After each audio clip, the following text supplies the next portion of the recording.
Israel Iran के बीच जंग का 8वां दिन है। बीती रात ईरान में इजराइल का बड़ा हमला देखा गया। ईरान के लवीजान में इजराइल ने बड़ा हमला किया। लवीजान में खामेनेई का बंकर होने की खबर है, तो खामेनेई का बंकर होने की खबर है और लवीजान में, और उसी को अब टारगेट जो है वो किया गया है। सबसे बड़ी बात यह कि ईरान में जिस तरीके से लगातार यहाँ पर टारगेट जो किए जा रहे हैं ठिकाने, वहीं पर ईरान की सबसे ज्यादा मजबूती रही है और उन्हीं इलाकों को यहाँ पर लगातार टारगेट किया जा रहा है। और ये पहले ही डोनाल्ड ट्रंप ने अपनी चेतावनी में कह दिया था कि हमें मालूम है कि आपके प्रमुख खामेनेई कहाँ पर छिपे दुबके बैठे हैं और हम कभी भी वहां अटैक कर सकते हैं, लेकिन अभी करेंगे नहीं, उन्हें इतनी जल्दी हम मारेंगे नहीं, लेकिन उन तक पहुंच पाना हमारे लिए बेहद आसान है। ये पहले ही डोनाल्ड ट्रंप ने कह दिया था और उसके बाद अब यहाँ पर लवीजान में अटैक किया गया। बताया जा रहा है कि लवीजान में ही खामेनेई है और वहीं पर यह अटैक जो है वो किया गया है। अधिक जानकारी के लिए हमारे सहयोगी अजय जांडियाल का रुख करेंगे। अजय, डोनाल्ड ट्रंप ने कहा था कि हमें मालूम है कि खामेनेई कहां पर है, लेकिन अभी उसको मारेंगे नहीं, लेकिन उस तक पहुंच पाना हमारे लिए बेहद आसान है। अब जहां पर लवीजान में अटैक किया है, बताया जा रहा है कि लवीजान में ही जो खामेनेई छिपे हुए हैं और वहीं पर यह अटैक किया गया है इजराइल की तरफ से।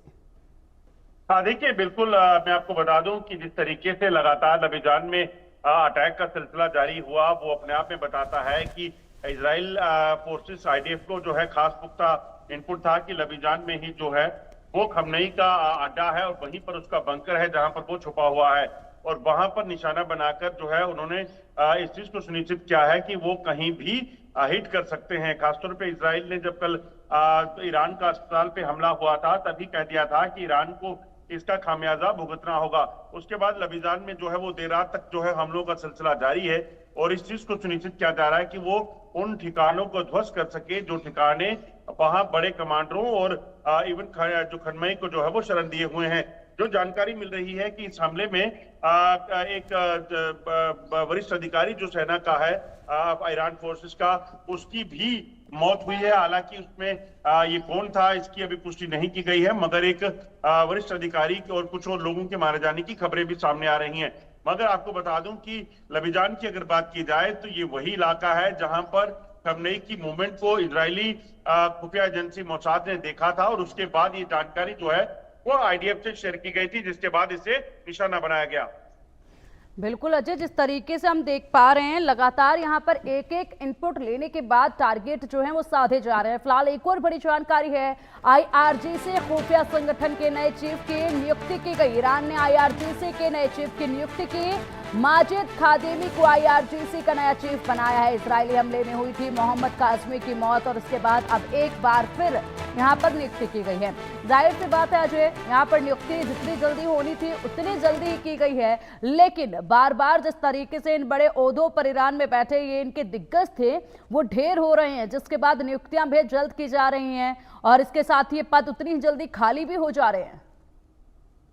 देखिए, बिल्कुल जिस तरीके से लगातार इजराइल के जो सबसे पहले हमले हुए थे उसमें तमाम बड़े जो कमांडर थे उनको मारे जाने के बाद जो है वो अब आहिस्ता आहिस्ता वापस अपनी जो फोर्सेस हैं, जो विंग्स हैं अलग अलग, उनको जो है स्ट्रेंथन करने का प्रयास किया जा रहा है। और इसीलिए आईआरजीसी जो खुफिया एजेंसी है ईरान की, उसके जो मुखिया हैं उसकी जो है वो नियुक्ति कर ली गई है। और इसका मकसद कहीं ना कहीं होगा कि जिस तरीके से मोसाद ने बड़े स्पेसिफिक इनपुट जो है इजराइल को दिए, उसके कारण जो है इजराइल ने बड़े कमांडरों, न्यूक्लियर प्रोग्राम के जो डायरेक्टर थे, डिप्टी कमांडर थे, उनको जो है वो मार गिराया। तो ऐसे ही कहीं ना कहीं आईआरजीसी से भी वो इसी तरह का इनपुट जो है वो ईरान लेने की कोशिश कर रहा होगा और शायद उसके मुखिया के मारे जाने के बाद से जो कुर्सी खाली थी और जिस जो विंग है खासतौर पे खुफिया विंग, उसको चलाना उनके लिए मुश्किल हो गया था, या फिर उससे कहा जाए कि इतना इफेक्टिव नहीं होगा। उसके बाद जो है ये फैसला लिया गया है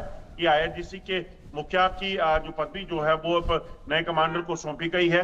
अब देखना है कि नया कमांडर कितना इफेक्टिव जो है वो साबित हो पाता है। बिल्कुल, और नए कमांडर के साथ क्या कुछ यहाँ पर रणनीति इनकी बदलती नजर आएगी? जिस तरीके से लगातार रिहायशी इलाकों को ये टारगेट कर रहे हैं, क्या उसमें कुछ बदलाव देखकर कुछ इनपुट के हिसाब से भी टारगेट किए जाएंगे या नहीं, ये भी देखना होगा। फिलहाल एक और बड़ी जानकारी सामने है, इजराइल ने ईरान पर फिर से बड़ी एयर स्ट्राइक की। इजराइल ने तेहरान में कई जगह पर कई धमाके किए।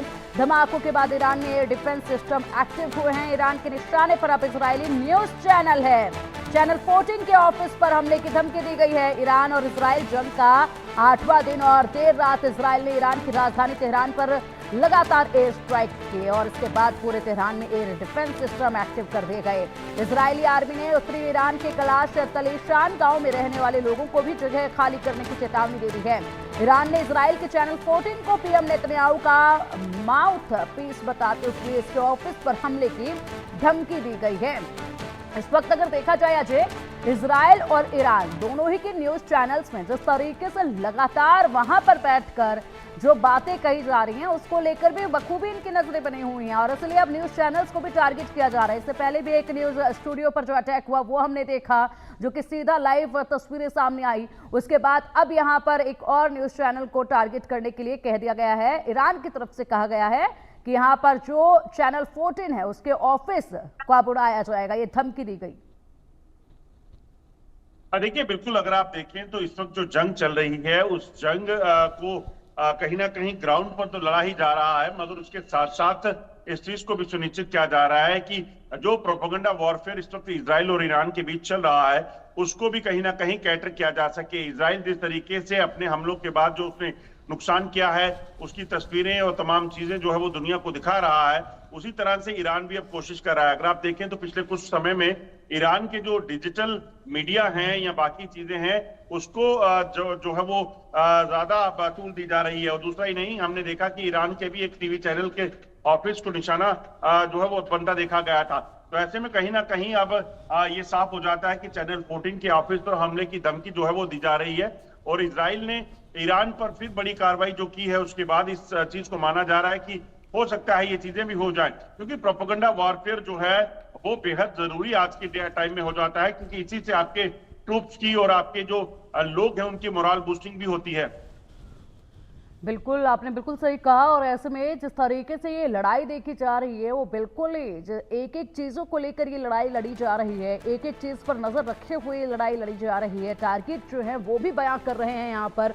इजराइल का ईरान पर लगातार ये बड़ा अटैक देखा जा रहा है। ईरान की कार्बन फाइबर फैसिलिटी पर हमला किया है। $500 मिलियन की कार्बन फाइबर फैसिलिटी पर अटैक किया गया। न्यूक्लियर ड्रोन प्रोग्राम के लिए भी ये बेहद अहम था, उसको यहाँ पर टारगेट किया गया है। ईरान की कार्बन, देखिए ये तस्वीरें देखिए, यहाँ पर अराक न्यूक्लियर प्लांट है ये और हमला किया गया और ये तस्वीरें सामने आई तबाही की। देखिए I trust his judgment. We're a leader. ये देखिए, ये आसमान में आप देखिए चारों तरफ से धुआं नजर आ रहा है। जिस तरीके से यहाँ पर एक के बाद एक बड़े टारगेट यहाँ साधे जा रहे हैं, उससे न्यूक्लियर और ड्रोन प्रोग्राम के लिए ये जो बेहद महत्वपूर्ण ठिकाने थे उनको टारगेट किया गया है।